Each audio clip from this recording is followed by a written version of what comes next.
Hello friends, welcome back to my channel. আজ আমরা জাভাস্ক্রিপ্টের আরেকটা নতুন কোডিং চ্যালেঞ্জ নিয়ে চলে এসেছি। এই চ্যালেঞ্জটা খুবই সহজ একটি চ্যালেঞ্জ, তো সকলে একটু ভাবনা চিন্তা করে অ্যান্সারটা দিও।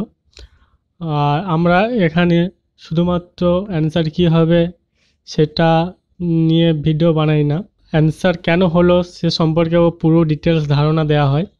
তো আপনি চ্যানেলে নতুন হয়ে থাকলে চ্যানেলটিকে প্লিজ সাবস্ক্রাইব করে নিন, এবং যদি ভিডিওটি ভালো লাগে তাহলে একটি লাইক এবং আপনার বন্ধুদের সাথে শেয়ার করে দিন, যাতে করে আপনার বন্ধুরাও এই ধরনের কোডিং রিলেটেড প্রবলেমগুলো দেখতে পারে, জানতে পারে যে আজকেকার চ্যালেঞ্জটা কী আছে দেখে নেব।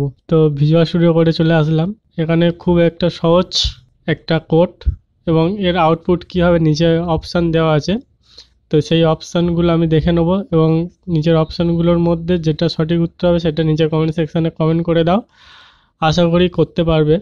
যদিও না পারো আমি নেক্সট বলে দেবো যে এর আউটপুট কী আসবে এবং কেন আসলো সেটা নিয়েও এক্সপ্লেন করে দেবো।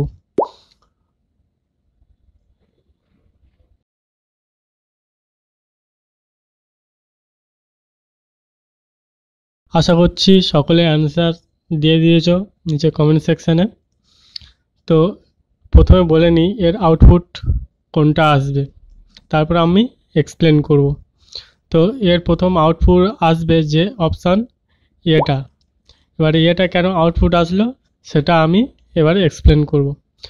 তো প্রথমে দেখো কোডটা দেওয়া আছে লেফট দিয়ে। তো এটা একটা লেট ফু, এটা হচ্ছে একটা ভেরিয়েবল যার মধ্যে ফাংশান রয়েছে, ফাংশানটাকে রয়েছে, খুব ভালো কথা। তারপরে এই কোডটার দিকে একটু লক্ষ্য করে দেখো, set time out, set time out দিয়ে ফু, তারপরে কমা আছে, তারপরে একটা সংখ্যা দেওয়া আছে। এই ফুটা হচ্ছে এই ভেরিয়েবলের যেটা সেইখানে এইখানে কল করা হয়েছে ভেরিয়েবলটাকে দিয়ে, যাতে করে ফাংশানটাকে রান করা যায়। তারপরে এই যে 1000 এটা হচ্ছে টাইম আউটের সংখ্যা, 1000 মিলি সেকেন্ড। তাহলে এটা কি 1000 millisecond, 1000 millisecond is equal to কী হয় 1 সেকেন্ড। ঠিক আছে, তো আশা করি এই 1000টা কি না টাইম আউটের একটা, মানে কতক্ষণ সময় পরে এটা আমার এক্সিকিউট হবে। তাহলে 1000 millisecond is equal to 1 second. তাহলে 1 সেকেন্ড পরে আমার এটাকে এক্সিকিউট করতে হবে। তো আশা করি এটুকু বুঝতে পেরেছো যে এইখানে যে ফুটা দেওয়া হয়েছে সেটা কিন্তু এই উপরের যে ফু সেই ভেরিয়েবল, এই যে উপরের যে ফু সেই ভেরিয়েবলটাকে ডিক্লেয়ার করা হয়েছে, নিচের ভেরিয়েবলটাকে কিন্তু না।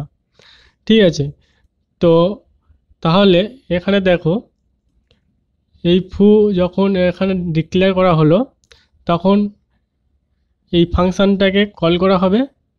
ঠিক আছে, তো ফাংশানটাকে কল করলে তখন এখানে আসবে, এসে কনসোল লগ 1টাকে রিপ্রেজেন্ট করবে। কখন রিপ্রেজেন্ট করবে না 1 সেকেন্ড পরে রিপ্রেজেন্ট করবে।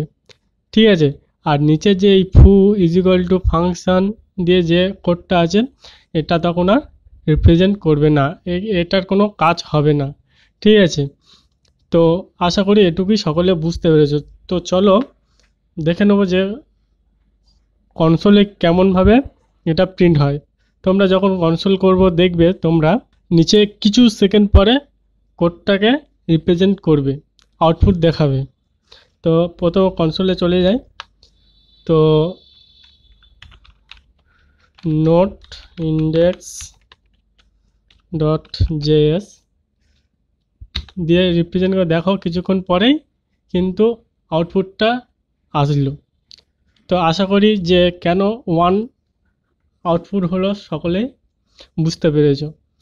তো যদি ভিডিওটি ভালো লেগে থাকে তাহলে একটি লাইক, আর কোনো প্রবলেম থাকলে মনে হলে নিচে কমেন্ট সেকশানে কমেন্ট করো, এবং আপনার বন্ধুদের সাথে শেয়ার করুন, যাতে করে এই ধরনের জাভাস্ক্রিপ্ট সম্পর্কে নলেজ তারাও অবগত হয়।